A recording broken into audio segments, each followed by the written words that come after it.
So last year, I said my favorite e-bike was the Velotric Summit 1, and guess what? We just got a sequel. This is the Velotric Summit 2, and it has some major upgrades, including more torque, a longer range, and more riding modes. For example, you can ride in what they're calling pulse mode, where you connect the included heart rate sensor, and the bike intelligently adjusts the assistance based on your heart rate for heart rate-based training. So in this video, we'll do an acceleration test, a hill test, a battery test, and more. This bike is also built with some pretty high quality components, as you can see here. And as a hybrid e-bike, you can ride it pretty much anywhere. It's great for bike trails, mountain trails, commuting, or just casual rides in the bike lane. It's a highly capable and yet very comfortable and accessible bike for all riders. Now, this video is sponsored by Velotric, so I'll be going over everything that's new, and to avoid a conflict of interest, I'll show tests and actually compare this to the previous generation Summit 1 so you can decide for yourself if this is actually the right e-bike for you. Okay, so before we get into anything, let's get started with the speed and range ratings. Everyone wants to know like how fast and how far can it go. So this has an adjustable top speed in settings. You can choose anywhere from 12 to 28 miles per hour. It's rated class 1, 2, or 3 e-bike. So depending on where you are, class 1, you can pedal with assistance up to 20 miles per hour. You could pedal faster, but you don't get assistance beyond that.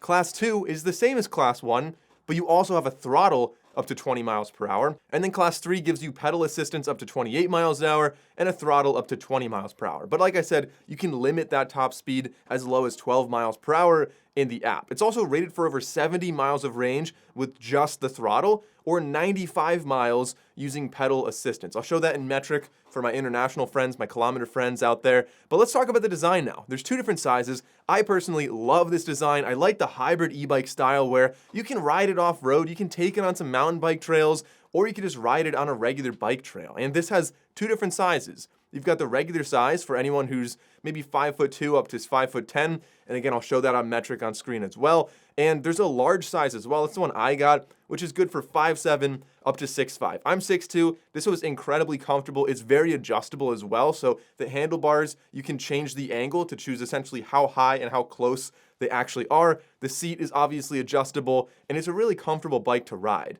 The max capacity for this bike is also very high in my opinion, 440 pounds. A lot of other e-bikes I test are in like the 300 to 350 range. So this is gonna be more accessible for more riders or riders carrying more cargo. On the back, you can see we have an optional bike rack. So I opted to have that on there, but you have a really nice solid fender on the back. The front also has a fender, which is optional as well. I also included that one. We've got a headlight on the front. I'll get into a headlight test in a minute.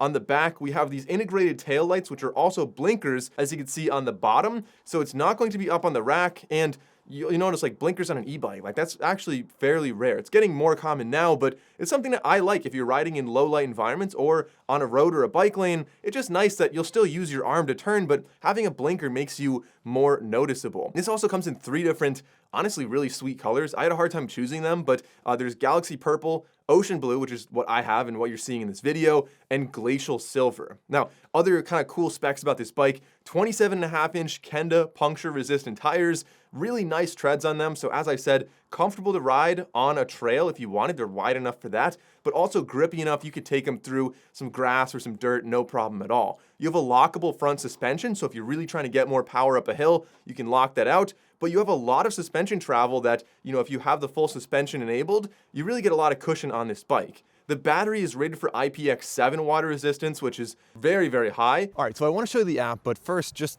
kind of going over the bike again. You can see we've got the charging port right here, but you can also charge it if you take the battery out on the bottom. There's a lock on the other side, so the battery is secure, and you don't have to worry about theft. We also have a water bottle holder down here, so you can mount right there. We've got the rear rack, as I mentioned, is optional, but it holds up to 66 pounds. The optional fender on the front, the air suspension, which is adjustable, and you can lock it out, as I mentioned, if you're going up a steep hill. Really nice looking bike all the way around. Ergo handles on the top. We've got a bell right here if you need it. We've got really nice feeling brakes, throttle on the left side, shifter on the right side, 9-speed Shimano shifter. You can see the derailleur and the chain, everything looks very premium back here as well, very durable. And then the entire bike is IPX6, so this should be good from a water perspective. If you're riding in the rain, I wouldn't be worried at all. The battery is also removable and you can lock it or unlock it. So you have a key. That way, if you want to like park this outside your apartment or your office and bring just the battery into charge, you can absolutely do that. We have 9 speeds on this bike with Shimano derailleur and shift levers. We have KMC X-Glide chain, so you can even see like it's a pretty nice looking chain on here. Aluminum alloy handlebars, seat post, brake levers, crank set, and rims on here. And that headlight, like I said, is 500 lumens. So let's get into a little headlight test and show you what it's actually like in a darker environment. Now watch this. This is the auto headlight. So I go in. There we go. Just turns on. Like it detected that it was dark, and it turned on. That was impressive. So let's do a headlight comparison. This is the Summit 1. You can see it's kind of a focused beam. It's bright. It would do all right. Let's see the new Summit 2. All right, so the Summit 2 is without a doubt brighter. A little bit more of a cooler light, I would say. The other one is a little more yellowish. This one is flatter. It seems like it's more controlled as a definite angle there, and covers more of a space. So, I mean, side by side, let me know what you think. I'm gonna say this definitely looks significantly brighter. It's also adjustable, of course. When you assemble this, you could choose what angle it's actually going to be, but I find it's actually pretty bright and usable riding on trails at night. Also, total bike weight on this, 57 pounds. So even though the battery is removable, if you wanted to carry this inside or upstairs, totally possible. It's not as light as the ultralight models Velotric offers, but also for a class 3 e-bike with this kind of range, pretty impressive that it's under 60 pounds. Now let's talk about the actual riding experience. When you're talking about the assistance, you have cadence or torque mode. There's 2 different modes you could ride this. Cadence is basically like if you're pedaling and how fast are you pedaling is going to correlate to the assistance you're getting, whereas torque is going to feel much more responsive and much more like you just have really strong legs and you're able to pedal a lot better. So you're still gonna be getting a workout with torque mode, which a lot of people I think would really appreciate. And it does feel really strong and responsive, whereas cadence is gonna be better if you're on a flat road, you're just looking to cruise for a long time, but you wanna pedal a little bit, you don't wanna go full throttle, cadence might be the option there. And then for each one, you have 4 different riding modes, from eco all the way up to boost, and that's going to essentially be how much assistance you're actually getting. There's also pulse mode, as I mentioned before, so there's this included heart rate sensor, which I thought was really interesting. The way it works is it's just like a nice Velcro strap on it. You can see the optical heart rate sensor on the inside, similar to what you'd see on like a smartwatch, for example, but this is connecting to your bike. You wear it up on like your forearm, so it should be more accurate on your forearm versus on your wrist because your wrist is gonna be bending around a little bit as you're riding the bike. This is also a 750 watt motor with 1300 watts of peak power and 100 Newton meters of torque, which is significantly more than a lot of the most popular bikes out there. Like the Event in Level 3, for example, is rated for 60 Newton meters. The previous generation, which I absolutely loved, the Summit 1, was 90 Newton meters. And then even the Electric XP4 is only rated for 85 Newton meters of torque. So with that being said, I think we should probably just get into a hill climbing riding test and an acceleration test to see just how good this actually is using throttle.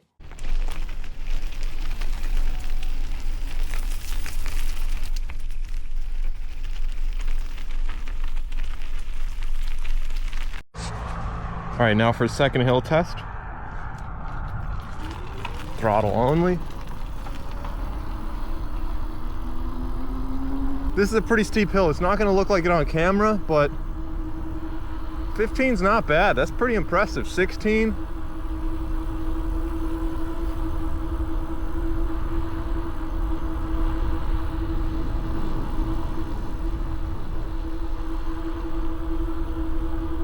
Looks like we're doing a pretty steady 16 miles an hour. All right, let's do a little drag race. We're at 80% battery, torque mode, custom, so top speed possible on this. We're in boost mode, throttle only. 3, 2, 1. Whoa, actually lifted my front tire off there for a second.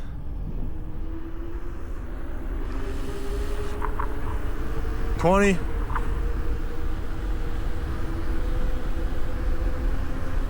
We got 25.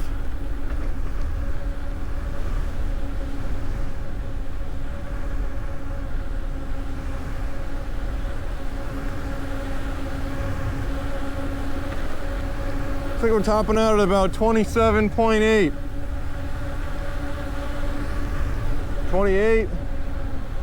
Okay, so let's talk about the features of this e-bike. So not only is it going to be a pretty solid e-bike from the spec standpoint, as you can see, riding, comfortable, everything like that. So mechanically, awesome, but one of the main reasons I think people would be buying this bike in particular is for the features that it comes with. So the heart rate sensor in the box is a pretty big thing, like I said. So if you're using the little 2-inch LCD on the left side of the bike, you're able to navigate fairly easily. So there is an app. The app is very useful, but you can do things like set up the heart rate sensor directly from that little screen on the left side. I actually really appreciate how easy that is because there are, I think, like 6 or 7 buttons over there, a number of buttons that make it a lot easier to navigate. This works with Apple and Android finding networks. So Apple Find My, for example, should be good for theft prevention. And if you want to prevent theft even more, there's an NFC card to unlock this for added safety. That is optional. You don't have to have that enabled.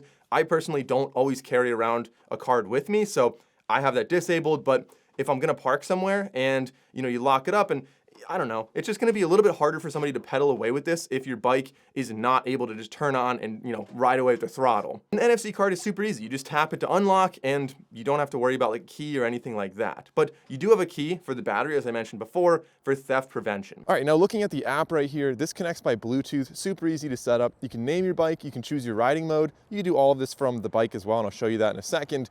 But we can enable pulse mode down here if you wanted to. I'll talk about that in a second.